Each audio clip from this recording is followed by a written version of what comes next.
Pulse కి స్వాగతం. ఈరోజు వార్తల్లోని ముఖ్యాంశాలు. ఆస్తుల పంపకం ఎప్పుడూ జరగలేదు. వైఎస్ జగన్ తల్లి విజయమ్మ సంచలన స్టేట్మెంట్.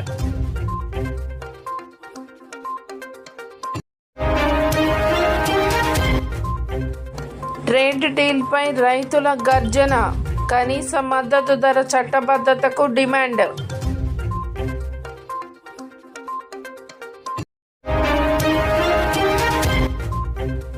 ఓటింగ్ హక్కును లాక్కోనివ్వం, చివరి వరకు పోరాడుతాం మమతా బెనర్జీ.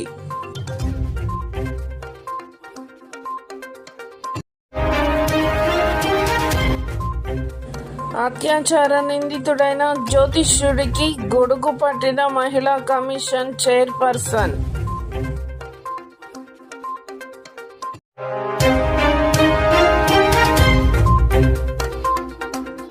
ఆంధ్రప్రదేశ్ మాజీ ముఖ్యమంత్రి వైఎస్ రాజశేఖర రెడ్డి సతీమణి వైఎస్ విజయలక్ష్మి సంచలన వ్యాఖ్యలు చేశారు.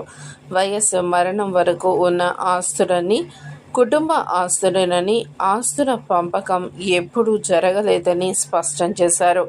ఈ మేరకు శుక్రవారం వైఎస్ఆర్ కుటుంబ ఆస్తులని పైన నోటీస్ చేసిన స్టేట్మెంట్లను ఆమె రిలీజ్ చేశారు.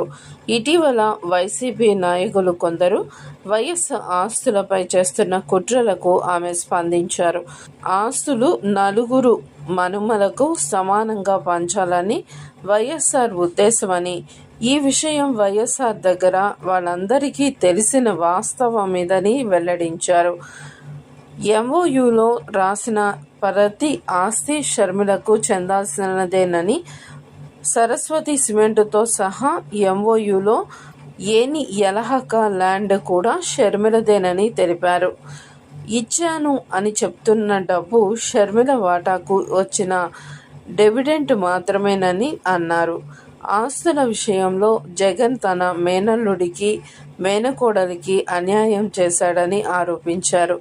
ఎప్పటికైనా న్యాయం చేస్తాడని తల్లిగా ఆశిస్తున్నానని తెలిపారు.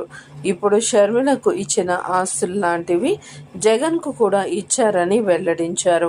నిజం ఏమిటో నా దేవుడికి, నా కొడుకుకు కూడా తెలుసు. గోబల్ ప్రచారం చేయడానికి మీరు ఎవరు అంటూ వైసీపీ నాయకులను ప్రశ్నించారు. అసత్యాల ప్రచారం మానుకోవాలని వైఎస్ఆర్ భార్యగా చేతులు జోడించి అడుగుతున్నానని, కుటుంబ ఆస్తులపై మరోసారి మీడియాలో ప్రస్తావించవద్దని వైఎస్ విజయలక్ష్మి కోరారు.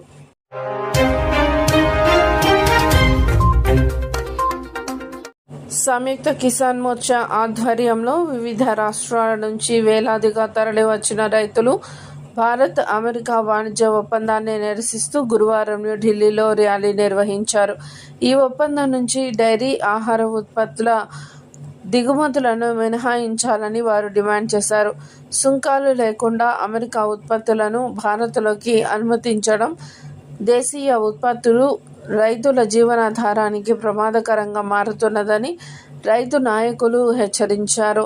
తమ పాత డిమాండ్లపై ఇచ్చిన హామీలను వెంటనే నెరవేర్చాలని, తమ ఆందోళనలను నేరుగా ప్రధానికే తెలియజేయాలని కోరుకుంటున్నామని వారు తెలిపారు. భారత్ అమెరికా మధ్య ప్రతిపాదిత వాణిజ్య ఒప్పందంపై బహిరంగ చర్చకు కేంద్ర వ్యవసాయ శాఖ మంత్రి ఓ తేదీని ఖరారు చేయాలని వారు కోరారు. కనీస మద్దతు ధరకు చట్టబద్ధత కల్పించాలని డిమాండ్ చేశారు. అనంతరం రైతు నాయకులు తమ సమస్యలపై ప్రధాని ఆఫీసులో వినతి పత్రాన్ని సమర్పించారు.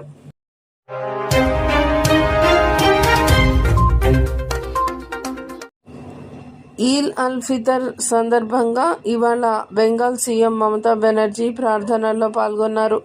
కోల్కతాలోని రెడ్ రోడ్లో ఏర్పాటు చేసిన ఈద్ కార్యక్రమంలో ఆమె పాల్గొని మాట్లాడారు. అసెంబ్లీ ఎన్నికల నేపథ్యంలో ఓటర్ల జాబితా సవరణ ప్రక్రియ పేరుతో బీజేపీ నేతృత్వంలోని కేంద్ర ప్రభుత్వం ఓటు వేసే హక్కును కాలరాస్తోందని మమతా బెనర్జీ ఆరోపించారు. స్పెషల్ ఇంటెన్సివ్ రివిజన్ పేరుతో నిర్వహించిన ఓటర్ల జాబితా సవరణ ద్వారా భారీ సంఖ్యలో ఓటర్లు తమ ఓట్లను కోల్పోయినట్లు పేర్కొన్నారు. ఎన్నికల ప్రక్రియపై ప్రభావాన్ని చూపే ఉద్దేశంతో కేంద్రం ఆ ప్రక్రియ చేపట్టిందని ఆమె ఆరోపించారు. మోదీ కానీ బీజేపీ కానీ మీ ఓటు హక్కును చోరీ చేయనివ్వమని, ప్రజాస్వామ్యాన్ని, పౌరుల హక్కులను కాపాడేందుకు చివరి వరకు పోరాటం కొనసాగిస్తానని బెనర్జీ తెలిపారు. ఓటర్ల జాబితా సవరణ ప్రక్రియలో భారీ అవకతవకలు జరిగినట్లు సీఎం ఆరోపించారు. ఈ అంశంపై ఎన్నికల సంఘంతో పాటు రాష్ట్ర ప్రభుత్వం మధ్య విభేదాలు తలెత్తిన విషయం తెలిసిందే. మైనారిటీ ప్రభావిత ప్రాంతాల్లో ఉన్న అనేక మంది ఓటర్ల పేర్లను జాబితా నుంచి డిలీట్ చేసినట్లు ఆరోపణలు వచ్చాయి. రివిజన్ వెరిఫికేషన్ సాకుతో ఓటర్ల హక్కులను కాజేస్తే దాన్ని తమ పార్టీ అడ్డుకుంటుందని బెనర్జీ తెలిపారు.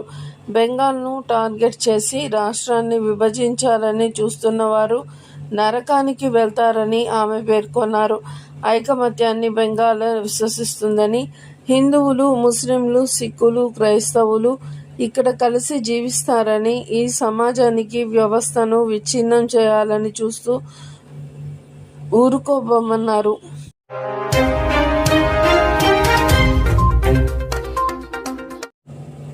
పలువురు మహిళలపై అత్యాచారం ఆరోపణలు ఎదుర్కొంటున్న జ్యోతిష్యుడైన అశోక్ కరత్తో ఒక మహిళా అధికారిని ఉన్న సంబంధం వెలుగులోకి వచ్చింది. మహారాష్ట్ర మహిళా కమిషన్ చైర్పర్సన్ రూపాలి చరణ్కర్ ఆ జ్యోతిష్యుడికి గొడుగు పట్టిన ఫోటో వైరల్ అయింది. అశోక్ ఖరత్ ట్రస్టీతో ఆ అధికారినికి సంబంధం ఉన్నట్లు కూడా బయటపడింది. కాగా జ్యోతిష్యుడు అశోక్ ఖరత్తో తన సంబంధం పరిమితమని, ఆయనపై ఆరోపించిన నేరాల గురించి తనకు ఏమీ సంబంధం లేదని రూపాలి తెలిపారు. సోషల్ మీడియా కంటెంట్ ఆధారంగా ఎలాంటి నిర్ధారణలకు రావద్దని ఆమె విజ్ఞప్తి చేశారు. చట్టం దాని పనిని అది చేసుకునేందుకు అనుమతించాలని కోరారు. మరోవైపు రూపాలి చరణ్కర్ తన పదవికి రాజీనామా చేయాలని ప్రతిపక్ష పార్టీల నేతలు డిమాండ్ చేశారు. అశోక్ ఖరత్ తన ట్రస్టీతో ఆమెకు ఉన్న సంబంధంపై విచారణ జరపాలన్నారు. కేంద్ర హోంశాఖ సహాయ మంత్రి యోగేష్ కదమ్ దీనిపై స్పందించారు. ఇవి రెండు వేరువేరు అంశాలు. లైంగిక వేధింపుల కేసు విచారణలో ఉంది. దానిని క్షుణ్ణంగా విచారిస్తాం. ట్రస్టీగా ఆమె పాత్రలో ఏదైనా చట్టవిరుద్ధం ఉంటే దానిని కూడా పరిశీలిస్తాం అని మీడియాతో అన్నారు. కాగా పదవీ విరమణ పొందిన మర్చెంట్ నేవీ అధికారి అశోక్ ఖరత్ ప్రముఖ జ్యోతిష్యుడిగా ప్రసిద్ధి చెందాడు. 35 ఏళ్ల మహిళపై 3 ఏళ్లుగా పైగా పలుమార్లు అత్యాచారం చేశాడన్న ఆరోపణలపై బుధవారం నాసిక్ జిల్లాలో పోలీసులు ఆయనను అరెస్ట్ చేశారు.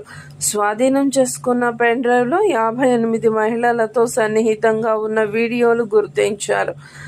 ఆధ్యాత్మిక ముసుగులో మహిళలను లోబరుచుకుని అత్యాచారానికి పాల్పడ్డాడన్న మహిళలపై పలు సెక్షన్ల కింద కేసు నమోదు చేశారు. అయితే గతంలో చాలామంది రాజకీయ నాయకులు, ప్రముఖులు ఆ జ్యోతిష్యుడిని సందర్శించారు.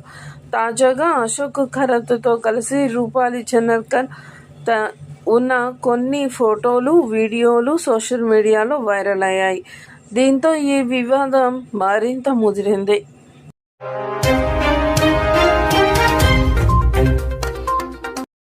వార్తలు ఇంతటితో సమాప్తం.